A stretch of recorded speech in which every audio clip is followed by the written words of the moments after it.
ਸਤਿ ਸ਼੍ਰੀ ਅਕਾਲ ਦੋਸਤੋ, Punjabi information channel ਤੇ ਤੁਹਾਡਾ ਸਵਾਗਤ ਹੈ। ਤੇ ਅੱਜ ਅਸੀਂ ਸਿੱਖਾਂਗੇ ਕਿ ਅਯੁੰਤਾ ਮਿਹਨਤ ਦਾ ਜਿਹੜਾ ਵਸੀਤਾ ਹੈ, ਅਪਾਇੰਟਮੈਂਟ ਹੈ, ਉਹ ਅਸੀਂ ਕਿਸ ਤਰੀਕੇ ਨਾਲ ਕਢਾ ਸਕਦੇ ਹਾਂ, ਸੀਤਾ ਕਿੱਦਾਂ ਲੈ ਸਕਦੇ ਹਾਂ। ਸਭ ਤੋਂ ਪਹਿਲੇ ਅਸੀਂ ਗੂਗਲ ਕ੍ਰੋਮ ਨੂੰ ਓਪਨ ਕਰਾਂਗੇ। ਗੂਗਲ ਦੇ ਵਿੱਚ ਅਸੀਂ ਭਰਾਂਗੇ ਅਯੁੰਤਾ ਮਿਹਨਤ।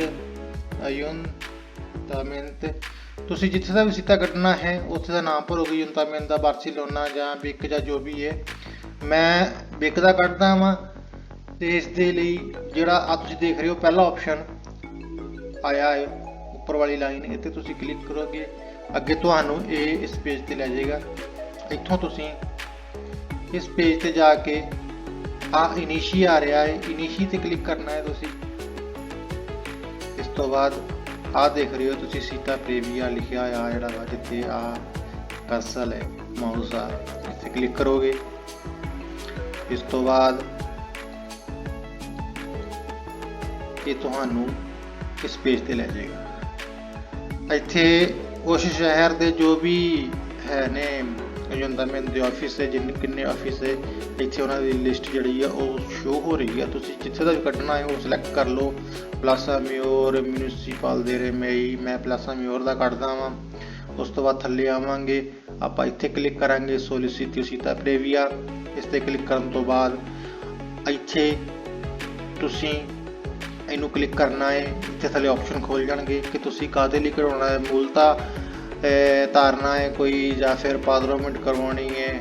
ਜੇ ਪਾਦਰੋਂ ਨਾਲ ਰਿਲੇਟਡ ਆ ਇੱਥੇ ਕਲਿੱਕ ਕਰੋ। ਇੱਥੇ ਤੁਹਾਨੂੰ ਥੱਲੇ ਇੱਕ ਹੋਰ ਆਪਸ਼ਨ, ਇੱਥੇ ਕਲਿੱਕ ਕਰੋਗੇ, ਇੱਕ ਹੋਰ ਆਪਸ਼ਨ ਖੁੱਲਣਗੇ। ਤੁਸੀਂ ਰਿਨਿਊ ਕਰਾਉਣੀ ਹੈ ਪਾਦਰੋਮੈਂਟ, ਜਾਂ ਬਾਖਾ ਦੇਣਾ ਹੈ, ਜਾਂ ਪਾਦਰੋਮੈਂਟ ਕਰਵਾਉਣੀ ਹੈ। ਮੈਂ ਰਿਨਿਊ ਕਰਾਉਣ ਚਲੋ ਕਰਦਾ ਹੈ ਕਲਿੱਕ। ਹੁਣ ਤੁਸੀਂ ਇੱਥੇ ਦੇਖ ਰਹੇ ਹੋ ਕਿ ਇੱਥੇ ਇੱਕ ਡੇਟ ਦਾ ਚਾਰਟ ਖੁੱਲ ਚੁੱਕਿਆ ਹੈ ਤੇ ਇੱਥੇ ਕਿਤੇ ਵੀ ਤੁਸੀਂ ਕਲਿੱਕ ਕਰੋਗੇ ਕਲਿੱਕ ਨਹੀਂ ਹੋ ਰਿਹਾ। ਇਸ ਦਾ ਮਤਲਬ ਇਹ ਹੈ ਕਿ ਇਹ ਜੁਲਾਈ ਮਹੀਨੇ 'ਚ ਕੋਈ ਵੀ ਅਵੇਲੇਬਲ ਨਹੀਂ ਹੈਗੀ। ਤੁਸੀਂ ਨੈਕਸਟ ਜਾਓਗੇ ਇਸ ਜਗ੍ਹਾ ਤੇ, ਤੁਸੀਂ ਦੇਖ ਸਕਦੇ ਹੋ ਇੱਥੇ 25, 26, 27, 28 ਤੇ 31 ਅਗਸਤ ਜਿਹੜੇ ਕਿ ਇਹ ਗ੍ਰੀਨ ਬਾਕਸ ਬਣੇ ਹੋਏ ਆ। ਇੱਥੇ ਤੁਸੀਂ ਜਿਸ ਦਿਨ ਦਾ ਵੀ ਲੈਣਾ ਚਾਹੋਗੇ। 25 ਤੇ ਚਲੋ ਮੈਂ ਕਲਿੱਕ ਕਰਦਾ ਵਾਂ। 25 ਤੇ ਕਲਿੱਕ ਕਰਨ ਤੋਂ ਬਾਅਦ ਇਸ ਸਾਈਡ ਤੇ ਇੱਕ ਟਾਈਮ ਜਿਹੜਾ ਵਾ ਟਾਈਮ ਟੇਬਲ ਖੁੱਲ ਗਿਆ ਹੈ, 9 ਵਜੇ, 11 ਵਜੇ, 12 ਵਜੇ, 1 ਵਜੇ। ਤੁਸੀਂ ਇਸ ਤੇ ਕਲਿੱਕ ਕਰ ਦਿਓ। ਮੈਂ ਕਲਿੱਕ ਕਰ ਦਿੰਦਾ ਵਾਂ 9 ਵਜੇ ਦਾ। ਤੁਸੀਂ ਦੇਖ ਰਹੇ ਹੋ 25 ਤਰੀਕ 8ਵਾਂ ਮਹੀਨਾ ਸੰਨ 2002 9 ਵਜੇ ਜਿਹੜਾ ਵਾ ਉਹ ਹੋ ਗਿਆ। ਦੋਸਤੋ ਇੱਥੇ ਤੁਸੀਂ ਭਰਨਾ ਹੈ ਆਪਣਾ ਪਾਸਪੋਰਟ ਨੰਬਰ, ਜਾਂ ਤੁਹਾਡੇ ਕੋਲ ਤੁਹਾਡਾ ਨੀਫ ਨੰਬਰ ਹੈ ਜੋ ਵੀ ਹੈ, ਜਿਸ ਦੇ ਰਿਲੇਟਡ ਤੁਸੀਂ ਪਾਦਰੋਮੈਂਟ ਕਰਵਾਉਣੀ ਹੈ ਜਾਂ ਕਢਵਾਉਣੀ ਹੈ। ਉਸ ਤੋਂ ਬਾਅਦ ਇੱਥੇ ਤੁਸੀਂ ਆਪਣਾ ਨਾਮ ਤੇ ਸਰਨੇਮ ਆਪਣਾ ਪੂਰਾ ਭਰਨਾ ਹੈ। ਥੱਲੇ ਆਪਣੀ ਈਮੇਲ ਆਈਡੀ ਪਾਉਣੀ ਹੈ। ਇੱਥੇ ਮੋਬਾਈਲ ਨੰਬਰ ਪਾਉਣਾ ਹੈ। ਇੱਥੇ ਆਬਜ਼ਰਵੇਸ਼ਨ ਆ ਰਿਹਾ ਹੈ ਕਿ ਤੁਸੀਂ ਕੋਈ ਹੋਰ ਤੁਹਾਡਾ ਮਸਲਾ ਹੈ, ਤੁਸੀਂ ਇੱਥੇ ਲਿਖ ਕੇ ਉਹਨਾਂ ਕੋਲ ਪੁੱਛ ਸਕਦੇ ਹੋ, ਦੱਸ ਦੇਣਗੇ ਤੁਹਾਨੂੰ। ਉਸ ਤੋਂ ਬਾਅਦ ਤੁਸੀਂ ਦੋ ਬਾਕਸ ਆ ਜਿਹੜੇ ਇਹਨਾਂ ਤੇ ਟਿਕ ਕਰ ਦੇਣਾ ਹੈ। ਇੱਥੇ ਟਿਕ ਮਾਰਕ ਕਰਨ ਤੋਂ ਬਾਅਦ ਤੁਸੀਂ ਥੱਲੇ ਰੈੱਡ ਕਲਰ ਦਾ ਜਿਹੜਾ ਬਾਕਸ ਬਣਿਆ ਹੈ ਇੱਥੇ ਕਲਿੱਕ ਕਰ ਦੇਣਾ ਹੈ। ਉਸ ਤੋਂ ਬਾਅਦ ਇਹ ਤੁਹਾਨੂੰ ਅੱਗੇ ਨਵੇਂ ਪੇਜ ਤੇ ਲੈ ਜਾਊਗਾ ਤੇ ਤੁਹਾਡਾ ਜਿਹੜਾ ਕਨਫਰਮੇਸ਼ਨ ਆ ਅਪਾਇੰਟਮੈਂਟ ਦਾ ਉਹ ਸ਼ੋ ਹੋਣਾ ਹੋ ਜਾਊਗਾ। ਉੱਥੇ ਇੱਕ ਆਪਸ਼ਨ ਆਏਗਾ ਕਿ ਤੁਸੀਂ ਇਹਦਾ ਇੰਪ੍ਰੀਮੈਂਟ ਕਰ ਲਓ, ਜਾਂ ਤੁਸੀਂ ਇਹਦਾ ਸਕਰੀਨਸ਼ਾਟ ਮਾਰ ਲਓ ਆਪਣੇ ਮੋਬਾਈਲ ਨਾਲ, ਜਾਂ ਜਿੱਦਾਂ ਵੀ ਆ ਤੁਸੀਂ ਲਿਖ ਲਓ ਤੇ ਤੁਹਾਡੇ ਮੋਬਾਈਲ ਤੇ ਤੁਹਾਡੀ ਈਮੇਲ ਆਈਡੀ ਤੇ ਇੱਕ ਮੈਸੇਜ ਵੀ ਆ ਜਾਊਗਾ।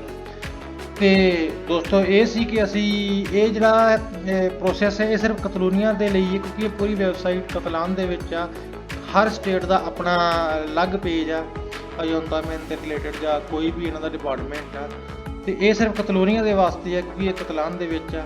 ਸੋ ਦੋਸਤੋ ਉਮੀਦ ਕਰਦੇ ਹਾਂ ਕਿ ਤੁਹਾਨੂੰ ਇਹ ਵੀਡੀਓ ਜਿਹੜੀ ਆ ਚੰਗੀ ਲੱਗੀ ਹੋਊਗੀ। ਜੇ ਚੰਗੀ ਲੱਗੀ ਹੈ, ਤੁਹਾਡੇ ਕੰਮ ਦੀ ਵੀਡੀਓ ਹੈ, ਤੇ ਇਹਨੂੰ ਲਾਈਕ ਕਰੋ ਤੇ ਚੈਨਲ ਨੂੰ ਸਬਸਕ੍ਰਾਈਬ ਵੀ ਕਰ ਲਓ ਤੇ ਆਪਣੇ ਦੋਸਤਾਂ ਨਾਲ, ਮਿੱਤਰਾਂ ਨਾਲ, ਫੈਮਿਲੀ ਮੈਂਬਰਾਂ ਨਾਲ ਸ਼ੇਅਰ ਕਰੋ, ਸ਼ਾਇਦ ਕਿਸੇ ਦੇ ਕੰਮ ਆ ਸਕੇ। ਸੋ ਦੋਸਤੋ ਉਮੀਦ ਕਰਦੇ ਹਾਂ ਤੇ ਇਸੇ ਦੇ ਨਾਲ ਹੀ ਤੁਹਾਡੇ ਤੋਂ ਆਗਿਆ ਲੈਂਦੇ ਹਾਂ। ਸਤਿ ਸ਼੍ਰੀ ਅਕਾਲ, ਮਿਲਦੇ ਹਾਂ ਇੱਕ ਨਵੀਂ ਵੀਡੀਓ ਦੇ ਨਾਲ।